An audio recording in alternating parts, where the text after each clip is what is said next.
Hello বন্ধুরা, আপনাদের জন্য নিয়ে এসেছি নতুন একটা রেসিপি, কই মাছের আয়ুর্বেদিক ঝোল। এটি বাচ্চা থেকে বৃদ্ধ সবাই খেতে পারবে এবং গরমে এটি খাওয়া শরীর ও স্বাস্থ্যের পক্ষে খুবই উপকার। তাই দেরি না করে সাথে থাকুন, দেখুন কিভাবে রান্নাটা করি।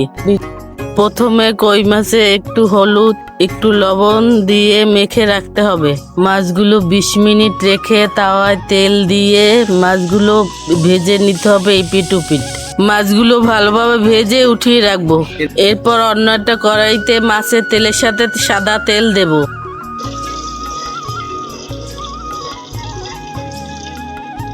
এরপর তেল গরম হয়ে গেলে পানির সাথে সামান্য পরিমাণ হলুদ দেব। এরপর সামান্য পরিমাণ লবণ দেব। ঝোলে দেওয়ার জন্য সামান্য কয়েকটা কাঁচামরিচ চিড়ে নেব।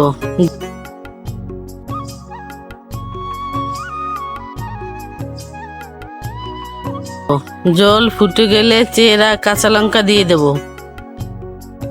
জল ফুটে এলে ভাজা মাছগুলো দিয়ে দেব।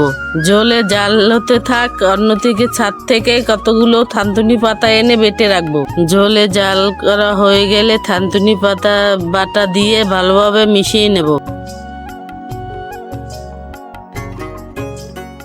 রান্না হয়ে গেছে, এবার নামিয়ে রেখে বাগার দিতে হবে। এবার বাগার দেওয়ার জন্য কড়াইতে সাদা তেল দিয়ে জিরা, পাঁচফোড়ন, কালো জিরা দেব।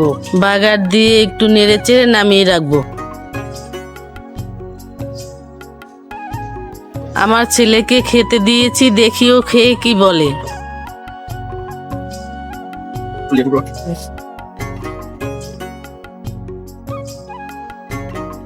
সত্যি ঝোলটা খুব মজা হয়েছে। থানকুনি পাতা দিয়ে এত সুন্দর রান্না, এটা থেকে আয়ুর্বেদিক ঝোল আপনারা খেতে পারেন। ভিডিওটি কেমন হয়েছে অবশ্যই জানাবেন এবং লাইক সাবস্ক্রাইব করবেন।